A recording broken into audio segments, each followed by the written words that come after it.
But yes, and I love that you talked about these foreign countries.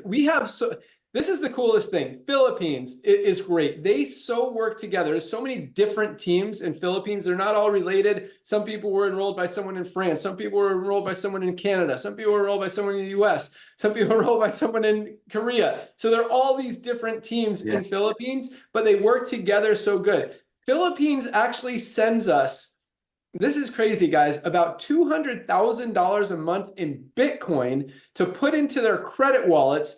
And the way they do it, there's a couple people in Philippines who collect cash from people in Philippines because they don't have credit cards. They don't even have the crypto. This person is kind of the bank for them.